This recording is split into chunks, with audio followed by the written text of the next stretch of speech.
Yes. అయితే doctor గారు ఆహారం గురించి మాట్లాడుకుంటున్నాం. ఎలా తీసుకుంటే మంచిది ఎట్లా అని. సో, మంచి ఆహారమే క్వాలిటీ ఫుడ్డే తీసుకుంటారు. అవును. కానీ కొందరికి హెల్త్ బావుంటది. కొందరికి హెల్త్ బాగోదు. అంటే జనరల్‌గా హెల్త్ అంటే ఈ పొట్ట చుట్టూ కొవ్వు అనేది, బెల్లీ ఫ్యాట్ అనేది ఈ హ్మ్. కొందరిలో మాత్రమే ఎక్కువగా వస్తూ ఉంటుంది. హ్మ్. వాళ్ళు క్వాలిటీ ఫుడ్ తీసుకున్నా సరే. అది అవునండి. ఎందుకు? అంటే ఇది చాలా వాళ్ళు బాడీ అంతా సన్నగా ఉన్నా కానీ బెల్లీ ఫ్యాట్ మాత్రమే ఎక్కువగా ఉంటుంది. చాలా హెల్తీ లైఫ్ స్టైల్ మెయింటైన్ చేసే వాళ్ళలో కూడా. ఎందుకు డాక్టర్ గారు? ఒక 2-3 హ్యాబిట్స్ అండి హ్మ్. నేను చూసిన పరంగా హ్మ్. ఎక్కువగా ఉండేది. మెయిన్‌గా మెటబాలిక్ ఫైర్ మన ఇండివిడ్యువల్ మెటబాలిజం మీద ఇది డిపెండ్ అయ్యి ఉంటుందండి. హ్మ్. ఇండివిడ్యువల్ మెటబాలిజం కనుక స్లో డౌన్‌లో ఉందనుకోండి, అప్పుడు కూడా మనం హెవీ ఫుడ్స్ తీసుకుంటున్నప్పుడు హ్మ్. అదేమవుతుందంటే మనకి అది ఎనర్జీ కింద కన్వర్ట్ కాకుండా లివర్ దాన్ని స్టోరేజ్‌లోకి తీసుకెళ్ళిపోవడానికి హ్మ్. చూస్తుంది. అప్పుడు బెల్లీ ఫ్యాట్ ఉండే అవకాశాలు ఎక్కువ. హ్మ్. రెండోది వాటర్ కన్జంప్షన్ ఎక్కువ తీసుకునే వాళ్ళకి హ్మ్. ఫుడ్ తింటూ. ఓకే. ఫుడ్ అండ్ వాటర్ అనేది కూడా చాలా ఆ ఈక్వేషన్ అనేది చాలా జాగ్రత్తగా మెయింటైన్ చేసుకోవాలండి. హ్మ్. ఫస్ట్ ఏంటంటే వార్మ్ వాటర్ తీసుకోవాలి. హ్మ్. ఆహారం ఎందుకంటే తీసుకునే ముందు. ఆహారం తీసుకునేటప్పుడు కూడా హ్మ్. హ్మ్. తీసుకోవచ్చు. వాటర్ కంప్లీట్ జీరో చేయక్కర్లేదు. హ్మ్. కానీ సిప్స్ ఆఫ్ వాటరే. హ్మ్. మీరు ఎక్కువ క్వాంటిటీ ఆఫ్ వాటర్ తీసుకోకూడదు. హ్మ్. కానీ ఆ డైజెస్టివ్ ఫైర్‌ని ఎక్స్టింగ్విష్ చేసేటట్టు ఉండకూడదు. హ్మ్. మనం ఇప్పుడు ఫుడ్ కూర్చోగానే మనం వాటర్ తాగేసామనుకోండి, హ్మ్. ఎస్పెషల్లీ కొంచెం రూమ్ టెంపరేచర్ కన్నా మోర్ కోల్డ్ వాటర్ తీసుకోగానే వెంటనే మనకేంటంటే అగ్ని మందం అయిపోతుంది. ఆ తర్వాత మనం తినే ఏ ఫుడ్ అయినా సరే పూర్తిగా అరగదు. అదే గనక మనం వార్మ్ వాటర్ పెట్టుకుని సిప్ బై సిప్ మనం తీసుకుంటూ వెళ్తే మనకి ఈ ప్రాబ్లం రాదు. జనరల్‌గా బెల్లీ ఫ్యాట్ వచ్చినప్పుడు ఈ ప్రాబ్లం ఫస్ట్ వస్తుంది. మనం వాళ్ళు మీరు అబ్జర్వ్ చేస్తే వాటర్ ఎక్కువ తీసుకుంటారు. బిఫోర్ ఫుడ్ ఎక్కువ తీసుకుంటారు. సో వాటర్ అనేది వార్మ్ వాటర్ అవ్వాలి. కోల్డ్ వాటర్ అస్సలు కాకూడదు. యెస్. అదొకటి సెకండ్ రీజన్ అండి.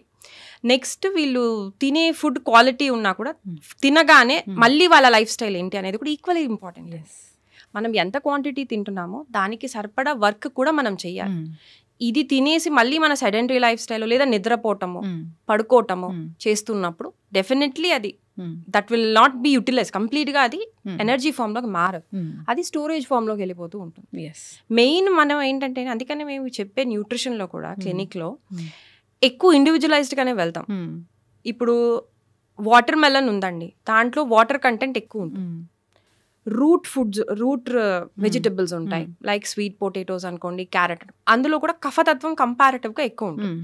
ఇప్పుడు కఫ ఉండే వాళ్ళకి కఫతత్వం ఎక్కువ ఉండో లేకపోతే ఒక ప్రాబ్లంకి వచ్చిన వాళ్ళకి కఫతత్వం ఇంబ్యాలెన్స్ ఉన్నవాడు root vegetable though it is nutritious, దాంట్లో అన్ని న్యూట్రిషన్ ఉన్నా ఫస్ట్ ప్రిఫరెన్స్ అది ఇవ్వం. హ్మ్. యెస్. దాంట్లోకి వెళ్ళి ఇచ్చినా ఏదో ఒక స్పైస్ యాడ్ చేసి తినమని చెప్తాం. హ్మ్. అంటే మనం అక్కడ ఏం చేస్తాం, డైజెషన్ అవ్వడానికి. డైజెషన్ అవ్వడం. మనం మందాగ్ని ఆల్రెడీ ఉన్నది, హ్మ్. మనం ఇప్పుడు స్వీట్ పొటాటో మీద మీరు ఎక్కువ పెప్పర్ వేసుకుని తినమని చెప్తాం. హ్మ్. అప్పుడు ఏమవుతుందండి, మనకి న్యూట్రిషన్ వెళ్తుంది, మన మెటబాలిజం హ్యాండిల్ అవుతుంది. Next quantity, yes. Half sweet potato చాలు. సో మనం ఆ ఇండివిజువలైజ్డ్గా మనం ఎప్పుడైతే వెళ్ళగలుగుతామో అప్పుడు ఈ ప్రాబ్లమ్స్ మనం ఓవర్కమ్ చేయగలం. యెస్. సో అందుకని న్యూట్రిషన్ ఒక్కటే కాదండి, పేషెంటో లేకపోతే పర్సన్ యొక్క మెటబాలిజంని డెఫినెట్లీ మైండ్లో పెట్టుకునే మన ఫుడ్ ఉండాలి. నెక్స్ట్ వాళ్ళ యాక్టివిటీ బట్టే వాళ్ళ మెటబాలిజం. ఒక స్టూడెంట్కి good fat first, good carb first, next తర్వాత ప్రోటీన్. ఎవరండి, చదువుకునే వాళ్ళకి. అదే స్టూడెంట్ అథ్లెట్లా ఉన్నాడు, పరిగెడుతున్నాడు, so he needs more protein. Yes. Protein, fat, then carb. Hmm. ఒక మనం ఈ వర్కింగ్ వాళ్ళు, ఇప్పుడు మనం అందరు 80% ఐటీ వాళ్ళు, అవును. ఐటీ వాళ్ళు హై అమౌంట్ ఆఫ్ ప్రోటీన్ తీసుకుంటున్నా వాళ్ళకి ఎందుకు ఇన్ఫ్లమేటరీ కండిషన్స్ వస్తున్నాయి అంటే వాళ్ళు ముందు గుడ్ ఫ్యాట్ తీసుకోవాలి. అవును. ఎందుకంటే ఎనర్జీ డిరైవింగ్ ఆపలేరు కదండి. సో వాళ్ళు గుడ్ ఫ్యాట్ తీసుకోవాలి. ఈ ప్రోటీన్ అనేది నెక్స్ట్ లెవెల్లో తీసుకుంటే వాళ్ళకి అది హెల్ప్ఫుల్. అదే మళ్ళీ మనకి అలా మనకి కండిషన్ బట్టి వేరీ చేయాలండి. Yes. మనం ఆ రేషియో మిస్ అవుతున్నాం, తెలుసుకోవాలి. అది అవునండి. అండ్ ఇంకొకటి కూడా గుర్తుపెట్టుకోవాల్సింది ఏంటంటే, మనం ప్రతి వాళ్ళు ఒకే పర్సనాలిటీలో ఉండరు.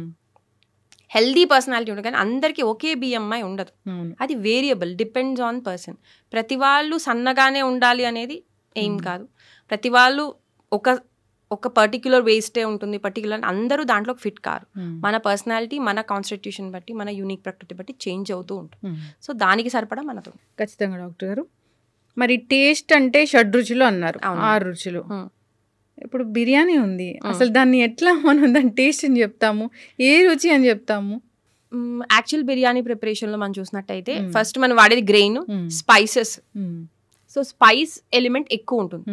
అందుకనే అందులో కారము, స్పైసెస్ వచ్చినప్పుడు మనకి తిక్త కొన్ని బిట్టర్ టేస్ట్ కూడా ఉంటుంది, కషాయ, ఆ 3 రుచులు ఎక్కువ ఉంటాయి కంపారిటివ్ టు లవణ, స్వీట్, ఇంకా సాల్ట్ కన్నా ఈ 3 ఎక్కువ ఉంటాయి. సో బిర్యానీలో ఫైర్ ఎలిమెంట్ ఎక్కువ ఉండి విత్ ఎయిర్ ఉంటుందండి. ఎందుకంటే స్పైసెస్ ఉంటాయి అందులో ఉండే, మనం ఆల్మోస్ట్ 4-5 స్పైసెస్ వాడతాం. అనాస పువ్వు, మరాఠీ మొగ్గ వాడతారు, ఆకుపత్రి, ఇవన్నీ ఏంటంటే మన డైజెస్టివ్ ఫైర్ని బాగా హై చేసుకుంటూ వెళ్తాయి. అది తీసుకోవటం ఓకే అండి, కానీ దాని తర్వాత ఒక హాఫ్ అన్ అవర్ తర్వాత దీన్ని కూల్ చేసేది కూడా తీసుకోవాలి. ఎవరికైతే ఆల్రెడీ పిత్తం ఎక్కువ ఉందో, అదే బిర్యానీ ఒక కఫం వాడు తిన్నాడు అనుకోండి, వాడికి హిల్ బి వెరీ కంఫర్టబుల్, ఆయనకి బాగుండొచ్చు. వాతం వాళ్ళు కానీ పిత్తతత్వం వాళ్ళు కానీ బిర్యానీ తినగానే గ్యాస్ రావటము, హై స్పైసీగా తినగానే. కాబట్టి వాళ్ళు ఏం చేసుకోవాలండి, ఒక హాఫ్ అన్ అవర్ ఆగాక మజ్జిగ తాగటము, ఒక పల్చగా మజ్జిగ తాగితే వాళ్ళకి అది కూల్ డౌన్ అవుతుంది. అట్లా మనం వేరియబుల్గా ఉంటుంది. మన ఇండియన్ కుజిన్స్లో అని 3-4 కలుస్తాయండి. సో మనకి ఏంటంటే మ్యాక్సిమం మన కుకింగ్ అంతా కూడా చాలా సైంటిఫిక్గా ఉంటుందండి. మీరు అబ్జర్వ్ చేస్తే సింపుల్ కుక్ అండి, రైస్, దాల్. రైస్లో లేని అమైనో యాసిడ్స్ అని దాల్లో ఉంటాయి, దాల్లో లేని అమైనో యాసిడ్స్ అని రైస్లో ఉంటాయి. అందుకని అది ఒక కాంబినేషన్ మనకి ఫుడ్. మళ్ళీ దాల్ ఇప్పుడు జనరల్గా అంటున్నారు, ఇప్పుడు దాల్లో ప్రోటీన్ మనకి సరిపోదు. అసలు దాల్ కుకింగ్ ప్రాసెసే పోయిందండి. ఎంతైతే తినే పద్ధతులు ఇంపార్టెంట్, కుక్ చేసేది కూడా అంతే ఇంపార్టెంట్. మనం కుక్ చేసే పద్ధతులు అన్నీ చేంజ్ అయిపోయాయి. మనం ఎక్కువగా ఇన్స్టెంట్ మోడ్స్కి, ఫాస్ట్ కుకింగ్కి అడాప్ట్ అవ్వకుండా వచ్చేస్తాం. సో అది కూడా మన న్యూట్రిషన్ని ఎక్కడో కాంప్రమైజ్ చేస్తూనే ఉంది. 2 థింగ్స్ చెప్పగలుగుతానండి ఇందులో. ఒకటి కుక్వేర్, మన ఏ వెసల్స్ వాడుతున్నాం, అల్యూమినియం వెజల్స్, టెఫ్లాన్ వెజల్స్, ఇవన్నీ కూడా లాంగ్ టర్మ్లో స్లోగా అవి రిలీజ్ చేసుకుంటూ వస్తాయండి ఏదైతే టాక్సిన్స్ ఏవి ఉన్నాయో. అది మన బాడీ ఎప్పుడైతే డీటాక్స్ చేసుకోలేదో, ఏ బాడీ అయితే డీటాక్స్ చేసుకోలేదో దాని నెగిటివ్ ఎఫెక్ట్స్ డెఫినెట్గా ఉంటాయి. మనకు అది తెలిసినప్పుడు అలాంటి కండిషన్లో మనం తీసుకోవాల్సిన అవసరమే లేదు, అంటే యూజ్ చేయాల్సిన అవసరమే లేదు ఆ కుక్వేర్ అనేది. సెకండ్ థింగ్, దాల్ కుకింగ్ చేసుకోండి. మనం ఏం చేస్తామండి, డైరెక్ట్గా తీసుకెళ్ళి కుక్కర్లో పెట్టేస్తాం. అసలు దాల్ అనేది ప్రోటీన్ ఉంటుందండి. సో మనం ఏం చేయాలంటే దాన్ని నానబెట్టాలి ఫస్ట్, కనీసం ఒక 2 hours అయినా అది నానాలి. నానిన తర్వాత దాన్ని పోసిన తర్వాత వేపాలి, ఫ్రై చేయాలి, డ్రై ఫ్రై చేసిన తర్వాత నార్మల్గా కుక్ చేయండి. అప్పుడు అది ఇంటర్నల్గా అది ఈజీగా మనకి డైజెస్ట్ అయ్యేటట్టు చేంజ్ అయ్యి మనం అప్పుడు దాన్ని తీసుకున్నప్పుడు దాని నుంచి మన పూర్తి యూటిలిటీ మనం అనుభవించినట్టు లెక్క. లేదంటే జస్ట్ ప్రెషర్ చేసి ఆ కుక్కర్ నుంచి తీసుకునేది అంత అరగదు. డెఫినెట్గా అరగనేది మనకి గ్యాస్ట్రిక్ ఇష్యూస్ తీసుకొస్తాయి. ఎస్. అయితే డాక్టర్ గారు, వెజ్ మంచిదా నాన్ వెజ్ మంచిదా? వర్క్ బట్టి అండి, పర్సన్ బట్టి, వాళ్ళ హ్యాబిట్స్ బట్టి, వాళ్ళ జెనెటిక్ లైన్ బట్టి మంచిది చెడు అని చెప్పలేము, కానీ కండిషన్ బట్టి. ఇప్పుడు గుడ్ వర్క్ చేసే వాళ్ళకి, ఫిజికల్ వర్క్ ఎక్కువ ఉన్న వాళ్ళకి వాళ్ళు తీసుకోవచ్చు, నాన్ వెజ్ తీసుకోవచ్చు. ఇప్పుడు లేబర్ వర్క్ చేయాలి, వెళ్ళి ఫార్మింగ్ చేయాలి, హార్డ్ ఫిజికల్ వర్క్ చేసే వాళ్ళకి డెఫినెట్ గా వాళ్ళకి స్ట్రెంగ్త్ కి ఈజీగా అరుగుతుంది కూడా. సో వాళ్ళు ఆప్ట్ చేయొచ్చు, నాన్ వెజ్ తీసుకోవచ్చు డెఫినెట్. కానీ సేమ్ అండి, ఇప్పుడు ఎలాంటి క్వాలిటీ ఆఫ్ నాన్ వెజ్ వస్తుంది, ఫస్ట్ ప్రిఫరెన్స్ కంట్రీ చికెన్ కి, కంట్రీ ఎగ్స్ కి. అది కూడా వాటికి ఏ ఫుడ్ పెడుతున్నారు. ఈవెన్ WHO కూడా రీసెంట్ గా అనౌన్స్ చేసిందండి. ఎందుకంటే యాంటీబయాటిక్స్ మనం దానికి ఏ ప్రాబ్లం రాకుండా చికెన్ కి అనుకోండి, లేకపోతే కోడికి మనం ఫుల్గా యాంటీబయాటిక్స్ పెడుతున్నాం టు కీప్ ఇట్ హెల్దీ. ఎప్పుడైతే మనం అది తీసుకుంటున్నామో మనకి గట్లో యాంటీబయాటిక్ రెసిస్టెన్స్ డెవలప్ అవుతుంది. అట్లా డెవలప్ అవుతుంది. మనం కాదు, మన వాడింది పక్కన అయితే ఇది ఇంకా ఎక్స్ట్రా అండి. సో ఇప్పుడు రీసెంట్ గానే వస్తుందండి అలర్జీస్, అందుకనే పెరుగుతున్నాయి మనకి. ఈజీగా మనం గట్ రెసిస్టెన్స్ డెవలప్ అయిపోతుంది, మన బయోమ్ ఊరికే డిస్టర్బ్ అవుతుంది. సో మనం ఒక్కసారి ఫుడ్ తీసుకున్న తర్వాత దాని ఇంపాక్ట్ మనకి చాలా రోజులు ఉంటుంది. ఆ ఇంపాక్ట్ తగ్గేంత వరకు మనం దాన్ని అవాయిడ్ చేసి ఉంచుకుంటే బెటర్, ఎవరికైతే నాన్ వెజ్ అయితే ఇష్టమో వాళ్ళకి. అదే కనుక నాన్ వెజ్ అలవాట్లేదు, వెజిటేరియన్ కూడా సేమ్ ప్రాబ్లమ్స్ అండి. క్వాలిటీ కన్సిడర్ చూసుకోవాలి. సో ఇక్కడ వెజ్ మంచిదా నాన్ వెజ్ మంచిదా కాదండి, క్వాలిటీ ఆఫ్ ఫుడ్ ఏంటి, మీ వర్క్ ఏంటి, దాన్ని బట్టి మన హ్యాబిట్స్ బట్టి మనం ఆప్ట్ చేసుకోవచ్చు. ఇక్కడ కూడా ప్రిపరేషన్ అనేది మనం చూస్తాం. డెఫినెట్ గా ప్రిపరేషన్ ఇంపార్టెంట్ అండి. నేను అబ్జర్వ్ చేసిన పరంగా 3 things అండి. కుక్వేర్ మనం ఏం వాడతాము, ఎలా ప్రిపేర్ చేస్తాము, third thing combination of foods. జనరల్గా నేను పేషెంట్కి చెప్పేది అదే అండి, విరుద్ధ ఆహారాలు అనేది పెద్ద లిస్ట్ ఉంటుందండి ఆయుర్వేదంలో. అండ్ మనం చాలా రకాల ప్రిపరేషన్స్ కానీ మనం హోటల్లో చూసుకున్నట్టయితే ఈ ఆపోజిట్ ఫుడ్స్ అని ఉంటాయండి. అంటే ప్రతి ఫుడ్ కి గుణం ఉంటుంది, ఒక క్వాలిటీ ఉంటుంది. ఆ క్వాలిటీ ఎప్పుడైతే ఆపోజిట్ లోకి వెళ్తుందో దానికి మనం ప్రాపర్ గా డైజెస్టివ్ జ్యూసెస్ ప్రొడ్యూస్ కావు, ఏదో ఒకటి కాంప్రమైజ్ అయిపోతుంది. ఎట్లా ఒకటి ఒక 4 చెప్పండి. ఫర్ ఎగ్జాంపుల్ ఏంటంటే మిల్క్ ఇంకా ఫ్రూట్ అండి. మిల్క్ అండ్ ఫ్రూట్ కలిసినప్పుడు మనం మిల్క్ షేక్ తాగుతాం, లేదా ఫ్రూట్ సలాడ్స్లో మిల్క్కి సంబంధించిన క్రీమ్ వేసుకుంటాం. ఈ రెండు కలిసినప్పుడు ఏమవుతుందంటే ఫ్రూట్ ఈజీగా డైజెస్ట్ అయిపోతుంది. ఇది అసిడిక్ నేచర్ అండి. ఇందులో అంతా మనకి మిల్క్ అనేది ఇట్ విల్ టేక్ టైం తీసుకునేది. సో ఈ రెండు ప్రాపర్గా డైజెస్ట్ అవ్వదు. రెండు డైజెస్ట్ కాకుండా ఈ అన్డైజెస్టెడ్ టాక్సిన్ కింద మన బాడీలో డిపాజిట్ అయ్యి మిగతా ప్రాబ్లమ్స్ తీసుకొస్తుంది. సో జనరల్గా మేము చెప్పేది విరుద్ధాహారాలు అవాయిడ్ చేయమన్నది మిల్క్తో ఎటువంటి ఫ్రూట్ కలపకూడదు, పెరుగు ఎనీ డైరీ ప్రోడక్ట్తో, వెజిటబుల్స్ అంటే ఎస్పెషలీ లెంటిల్స్, బీన్స్ లేదా ఎనీ దాల్ కలవకూడదు. పెరుగన్నంలో పప్పు నంచుకోవటం పూర్తిగా అరగదండి. అది కూడా ఎటువంటి ద్విదళము కరవు. రెండు డిఫరెంట్ కాంప్లెక్స్ ప్రోటీన్స్, చాలా టైం పడుతుంది డైజెస్ట్ అవ్వటానికి. అండ్ డైజెస్ట్ అవ్వటం కాకుండా స్లోగా మనం చేసుకుంటూ వెళ్తే ఫర్మెంట్ అవ్వటం మొదలయ్యి next gastric issues, joint pains, చాలా మెటబాలిక్ డిజార్డర్స్కి ఇది major seat of the disease. Non veg కూడా సేమ్, ఫిష్ పెరుగన్నలో నంచుకోకూడదు, చికెన్ నంచుకోకూడదు. అట్లీస్ట్ ఒక 1 hour అయినా గ్యాప్ ఉన్నాక వాళ్ళు తీసుకుంటే మంచిది. మనం చాలా కామన్ గా తినేది బిర్యానీలో పెరుగు పచ్చడి, అవును, ఎనీ బిర్యానీలో. సో అది కూడా మనకి ఎఫెక్ట్ అవుతుందండి. అందుకనే స్లో డౌన్ అయిపోతూ వెళ్తుంది. బిర్యానీ తర్వాత కడుపు బిర్యానీ మంచిది కాదని ఒక పేరు వచ్చేసింది. లేదండి, బిర్యానీ మంచిది కాదండి. ద కాంబినేషన్ ఆఫ్ ఫుడ్ ఏం వాడుతున్నారు. మష్రూమ్ బిర్యానీ, పన్నీర్ బిర్యానీలో పాలు విరిగి ఉంటుంది, ఇది ప్లస్ కర్డ్ కలుస్తాయి, అక్కడ ఇటు ప్రోబయోటిక్ కలుస్తుంది. సో మొత్తం ఏంటంటే మనం ఆ కాంప్లెక్స్ లో వెళ్ళినప్పుడు పూర్తి అరుగుదల అవ్వదు. ఓకే, సో ఇవి కంపల్సరీగా అవాయిడ్ చేయాలి. ఇప్పుడు వీటన్నిటిని బట్టి చూస్తే మీరు చెప్పిన దాన్ని బట్టి ఇన్ని రోజులు విరుద్ధాహారాలు తీసుకున్నాము, ఎట్లాగూ మా గట్ హెల్త్ అనేది పాడైపోయింది, ఇది బాగా చేసుకోవచ్చు డాక్టర్ గారు? చేసుకోవచ్చు అండి. ఫస్ట్ చేయాల్సింది రిమూవ్ ద హ్యాబిట్ అండి. ముందు మనం ఏం చేస్తున్నాం, ముందు దాని నుంచి బయటికి రావటం. సెకండ్, ఎప్పుడు కూడా ఒక ఆమదోషం అనేది వచ్చింది, దీని ఆమదోషం అంటామండి, ఏదైతే అరగదో దాన్ని మనం డీటాక్స్ చేసుకోవాలి అంటే ఫస్ట్ స్టెప్ చేయాల్సింది మన అగ్ని స్టిమ్యులేషన్. మనకి ఏదైనా సరే బాడీలో ఎక్కడైనా స్టక్ అయిపోయినా దాన్ని ఎక్స్క్రీట్ అయ్యే ఫామ్ లోకి తీసుకురావాలి, లేదా అయితే మనకు అది యూస్ఫుల్ అవ్వాలి, లేదా ఎక్స్క్రీట్ అవ్వాలి. రెండే ఆప్షన్స్ ఉంటాయండి మనం తీసుకున్న ఫుడ్కి. సో అది ఎక్స్క్రీట్ అవ్వాలన్నా కూడా ఆ ట్రాన్స్ఫర్మేషన్ జరగాలి అంటే ముందు మన అగ్ని ప్రాపర్గా ఉండాలి. ఈ అగ్ని ప్రాపర్ ఉండాలి. మనం లివర్ హెల్త్ని ఎప్పుడు జాగ్రత్తగా చూసుకోవాలి. ఈ లివర్ హెల్త్ని మనం ఎన్హాన్స్ చేసుకుంటూ ఇవి రిమూవ్ చేసి మన అగ్ని స్టిమ్యులేటింగ్ అంటే ఇప్పుడు జింజర్, జీలకర్ర, వాము, సొంటి ఇవన్నిటిని అక్కడ ఉండే కండిషన్ బట్టి మనం వాడగలిగితే ఇది డెఫినెట్లీ ఆమదోషం క్లియర్ అవుతుంది. చాలా మెటబాలిక్ డిజార్డర్స్కి బేస్లో ఉంటుందండి ఇది, సీట్, మేజర్ సీట్ క్లియర్ చేసుకోవచ్చు అండి ఆమదోషం అనేది. ఇప్పుడు గట్ హెల్త్ ఇంప్రూవ్ చేసుకోవాలంటే ప్రోబయోటిక్స్ అని చెప్తూ ఉంటారు. అవునండి. ఏం ఫుడ్స్ లో ఉంటాయి డాక్టర్ గారు? స్వీట్ పొటాటోస్ అన్ని కూడా మనకి ప్రీబయోటిక్ కిందకి వెళ్తుందండి. దానికి మెయిన్ ప్రీబయోటిక్ కండిషన్ కి మనకి కావాల్సింది ఏంటంటే కాంప్లెక్స్ కార్బ్ కావాలి ఫస్ట్, తర్వాత గుడ్ ఫ్యాట్ ఉండాలి. ఆ రెండు ఉంటేనే ఆ షార్ట్ చైన్ ఫ్యాటీ యాసిడ్స్ ని యూటిలైజ్ చేసుకునే మన బ్యాక్టీరియా అనేది డెవలప్ అవుతుంది. సో బేసిక్గా ఈ రెండు కండిషన్ ఉండే ఫుడ్స్ వెళ్ళటం ఇంపార్టెంట్. గుడ్ ఫైబర్ ఉండాలి మన ఫుడ్లో. సో ఈ 3 కనుక ఉంటే, so whole grains, brown rice, quinoa, ఒక్కొక్కసారి ఓట్స్, బార్లీ, అది వేరియబుల్గా వెరైటీ ఆఫ్ గ్రెయిన్స్ తింటే చాలా వరకు మనకి రకరకాల ఫ్యాటీ యాసిడ్స్ అనేవి వస్తాయి.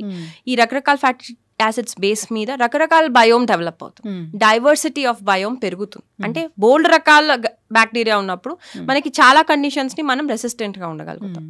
సో వెరైటీ ఆఫ్ గ్రెయిన్స్ తీసుకోవడం important, whole grains, refined grains కాకుండా. ఇప్పుడు చద్దన్నం చూస్తే వేరే స్టేట్స్ లో ఈ చద్దన్నం చాలా ఫేమస్ అయిపోయింది. మీరు యుఎస్ లో చదువుకొని వచ్చారు, అక్కడ అది చాలా ఫేమస్, వినే ఉంటారు, చూసే ఉంటారు. అంటే అండి వాళ్ళు చెప్పేది ఏంటంటే ముందు రోజు వండుకున్నది నెక్స్ట్ డే, అది దాన్ని ప్రాపర్ వేలో స్టోర్ చేయాలండి. మనం కూడా తోడు పెట్టిన అన్నం తినేవాళ్ళం, మీకు గుర్తుంటే. అది ప్రోబయోటిక్ ఫామ్ లోకి వెళ్ళాక మనం పొద్దున్నే తీసేసుకుంటాం.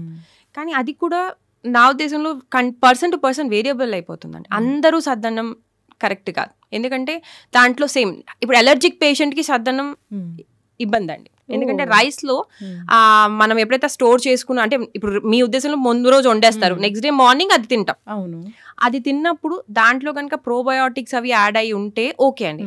అంటే మనం దాన్ని తోడు పెట్టి పాలు వేసి పెరుగు కింద మనం దాంట్లో తోడు పెట్టేస్తే అది ఒక రకంగా వర్క్ అవుతుంది. కానీ ఒక అలర్జిక్ పేషెంట్కి అది అగ్రవేట్ అవ్వచ్చు, ఎందుకంటే హిస్టమిన్ లెవెల్స్ పెరుగుతున్నాయి. సో అందరికీ ఇది సూటబుల్ అంటే కాదండి. ఎవరికి సూటబుల్ అంటే ఎక్కువగా ఇది కఫం పెరుగు వాతం ఎక్కువ ఉన్న వాళ్ళకి అది తీసుకోవచ్చు, ఎందుకంటే అది కఫాన్ని పెంచుతుంది, బ్యాలెన్స్ చేస్తుంది. కఫం ఆల్రెడీ ఎక్కువ ఉంది, వాళ్ళు కనుక ఇది తీసుకుంటే ఊరికే వాళ్ళు జలుబు లేదా ఇంకా స్లో డౌన్ అయిపోవటం, డైజెషన్ ఇంకా మందపడిపోవటం ఇలా చేంజ్ అవుతుంది. మనం కాకపోతే ఇందులో చాలా యాడ్ చేసుకోవచ్చు అండి. ఇప్పుడు సపోజ్ పచ్చిమిరపకాయ యాడ్ చేసాం అనుకోండి అది చేసేటప్పుడు, సో మనకి ఆ పెయిన్స్ కానీ ఆ మందం తగ్గడం కొంచెం తగ్గుతుంది. సో మనకి చాలా డిషెస్ లాగా ఉంటాయండి, కానీ దాన్ని ఫర్మెంట్ చేయడం బెటర్ డైరెక్ట్ గా సద్దన్నం కన్నా, ఎందుకంటే రైస్ లో మోల్డ్స్ కూడా ఈజీగా డెవలప్ అవుతాయండి. కాబట్టి నేనైతే దీనికన్నా ప్రోబయోటిక్ కి వెళ్ళటం బెటర్ సద్దన్నం కన్నా. ఒకవేళ దాన్ని మనం ఇట్లా చేసుకున్నట్టయితే తోడంటి అన్నం చేసుకుని దానిలాగా మార్చుకుని తింటే బెటర్. చెప్పినట్లుగా చద్దన్నం తీసుకుంటే మన గట్ హెల్త్ బాగుంటుందని చెప్తారు, నిజంగానే బాగుంటుందా అండి? మనకి ఇప్పుడు వచ్చి చెప్పే చద్దన్నము మనం గట్ హెల్త్ కి తీసుకునే తోడు పెట్టి అన్నము రెండు వేరు వేరండి. సద్దన్నం అంటే ఇది వరకు నీళ్ళల్లో స్టోర్ చేసి రాత్రిపూట పెట్టేసేవారు. నెక్స్ట్ డే మార్నింగ్ ఆ నీళ్ళల్లో కడిగి ఆ రైస్ ని తీసుకుని దానికి కావాల్సిన తీసుకుని తినేవారు. ఇది మేజర్ గా రెసిస్టెంట్ స్టార్చ్ ఫుడ్ అండి. ఇది ఎక్కువగా డయాబెటిక్ వాళ్ళు తీసుకునేవారు, ఎందుకంటే దీంట్లో గ్లైసెమిక్ ఇండెక్స్ స్పైక్ అనేది స్లోగా రైజ్ అవుతుంది. ఇది సద్దన్నం అనేవారు. ఇప్పుడు తోడంటి అన్నం అంటే దానికి ఒక స్పెసిఫిక్ ప్రాసెస్ ఉంటుందండి. ఇది ఎక్కువగా గట్ హెల్త్ మీద బేస్ అయి ఉంటుంది, గట్ హెల్త్ కి చాలా యూస్ఫుల్ అని. అన్నం మనం రాత్రిపూట అన్నాన్ని ఫస్ట్ వాటర్ పోయాలండి అన్నం మునిగేటట్టు, తర్వాత అందులో పెరుగు వేయాలి. ఈ పెరుగు అనేది మనం జనరల్ గా ఏదైతే తోడు పెడతామో దానికన్నా కొంచెం ఎక్కువ క్వాంటిటీలో పెరుగు వేయాలి. దాంతో పాటు దాంట్లో అల్లము పచ్చిమిరపకాయ రెండు వేసి దాన్ని తోడేయాలండి. తర్వాత పాలు యాడ్ చేయాలి. ఇవన్నిటిని కలిపి వాళ్ళు తోడేసిన తర్వాత నెక్స్ట్ డే మార్నింగ్ అది తిన్నప్పుడు ఇందులో ఆల్మోస్ట్ 600 కన్నా ఎక్కువ వెరైటీ ఆఫ్ బయోమ్ అనేది బ్యాక్టీరియాస్ అనేవి డెవలప్ అయి ఉంటాయి. ఏదైతే మన తోడు పెడుతున్నాం అవునండి అన్నాన్ని తోడు పెడతాం, కానీ ప్రాసెస్ వేరండి. ఇందులో మనం యాడ్ చేసేది అల్లం ఉంటుంది, అంటే అల్లంలో కొన్ని రకాలైన ప్రోబయోటిక్స్ ఉంటాయి, మళ్ళీ పచ్చిమిరపకాయలో ఉంటాయి, at the same time curd. So ఇన్ని వెరైటీ ఆఫ్ ప్రోబయోటిక్స్ అన్ని కలిపి తింటాని దాన్ని మనం తోడింటి అన్నం అంటామండి. కానీ ఇది కూడా అందరికి ఒకేలాగా పనిచేయదు. ఎక్కువగా పెయిన్స్ వాత కఫాతత్వం ఉన్న వాళ్ళకి, మెటబాలిజం స్లో డౌన్ ఉన్న వాళ్ళకి మీరు పొద్దున్నే కనుక క్వాంటిటీలో పెడితే వాళ్ళకి మేబీ మందంగా అనిపించవచ్చు పొట్ట కానీ ఏదైనా. అదే కనుక పిత్తం కండిషన్ లో ఉన్న వాళ్ళకి ఇది చాలా హెల్ప్ఫుల్ అవుతుంది, పిత్త అగ్రవేషన్ లో ఉన్న వాళ్ళకి ఇది హెల్ప్ఫుల్. సో తోడింటి అన్నం అందరికి యూస్ఫుల్ అనేది కాదండి, మన కండిషన్ బట్టి అది వేరీ అవుతూ ఉంటుంది. అప్పుడు మనకి మిగతా వాళ్ళకి ఇంకా రకరకాల ఇంకా బోల్డ్ ఆప్షన్స్ ఉన్నాయండి ప్రోబయోటిక్ లో. ఇది వరకు లక్ష్మీ చార్ అని, ఇప్పుడు కెఫిర్ అని, కంబూచా అని, అట్లా రకరకాల ప్రోబయోటిక్స్ అనేవి బయటికి ఇప్పుడు తయారవబడుతున్నాయండి. సో మనం ఏది మనకి సూటబుల్లో చూసుకుని అది తీసుకోవటం కరెక్ట్. ఇప్పుడు మా అందరికీ తెలిసిన ఏంటంటే చద్దన్నం తింటే మా గట్ హెల్త్ బాగుంటుందని ఇప్పుడు అందరూ తినడం మొదలు పెట్టారు. అంటే వేరే స్టేట్స్లో కూడా అదే చేస్తూ ఉన్నారు, ఇది మంచి ప్రోబయోటిక్ అని. అంటే ఇది శరీర తత్వాన్ని బట్టి ఉంటుంది, అందరికీ కూడా సెట్ అవ్వదని చాలా చక్కగా చెప్పారండి. చూసుకోవాలి మన తత్వం ఏంటి, శరీర తత్వం మనకి ఇది సెట్ అవుతుందా లేదా అని. మెయిన్ సూటబిలిటీ ఇంపార్టెంట్ అండి. మన యూనిక్నెస్ మనం గుర్తించుకుని దాన్ని బట్టి మనం తీసుకున్నాం అనుకోండి అది మనకి యూస్ఫుల్ అవుతుంది. ఇప్పుడు ఎవరైనా పెయిన్స్ ఉన్న వాళ్ళు లేకపోతే వాత కఫం వల్ల వచ్చిన పెయిన్స్ వాళ్ళు సద్దన్నం ఒక మీరు చెప్పే సద్దన్నం అంటే ఈ తోడంటి అన్నం అనేది కంటిన్యూస్ గా 40 days తీసుకుంటే వాళ్ళకి అగ్రవేషన్ ఉంటుందండి పెయిన్స్. అంటే సద్దన్నం నాకు పడలేదు, సద్దన్నమే కరెక్ట్ కాదనేది కాదండి. అక్కడ ఏంటంటే ఏ ప్రిపరేషన్ ఎవరికి సూటబుల్, ఎందుకంటే మనందరం ఒకే తత్వంతో ఉన్న వాళ్ళం కాదు. మనకి ఎంత జెనెటిక్ కోడ్ యూనిక్, మన ప్రకృతి కూడా అంతే యూనిక్. కాబట్టి దాన్ని బట్టి అందుకని మనకి మన మీద అవగాహన ఉండటం చాలా ఇంపార్టెంట్. ఖచ్చితంగా డాక్టర్ గారు. ఇప్పుడు రాత్రి మిగిలిన అన్నాన్ని వాటర్లో వేసి తెల్లారే దాన్ని తీసేసి తినడం అనేది ఓన్లీ డయాబెటిక్ పేషెంట్స్ చేస్తారు. అది మీరు చెప్పేసి అది అసలైన సద్దన్నం. అది డయాబెటీస్ వాళ్ళు అది గ్లైసెమిక్ ఇండెక్స్ మీద ఎఫెక్ట్ చూపిస్తుంది, కాబట్టి డయాబెటీస్ కి అది హెల్ప్ఫుల్. చక్కటి ఇన్ఫర్మేషన్ అండి. ఈ చద్దన్నం అంటే ఇది ఇలా ప్రిపేర్ చేసి తీసుకుంటే మన పొట్ట అనేది బాగుంటుంది. ఇప్పుడు మీరు చెప్పిన పదాలు నేను మొదటిసారి వింటూ ఉన్నాను డాక్టర్ గారు, మళ్ళీ మాట్లాడదాం వాటి గురించి. సో ఏదైనా మన శరీర తత్వాన్ని బట్టి ఫుడ్ అనేది తీసుకోవాలి, మన ఆహార నియమాలు అయితే ఖచ్చితంగా పాటించాలి, అప్పుడు మనం ఆరోగ్యంగా ఉంటాము. సో చాలా చక్కటి ఇన్ఫర్మేషన్ అండి, ధన్యవాదాలు. నమస్తే. Sir, one life lesson what medicine has taught you. Whatever you can do without expecting.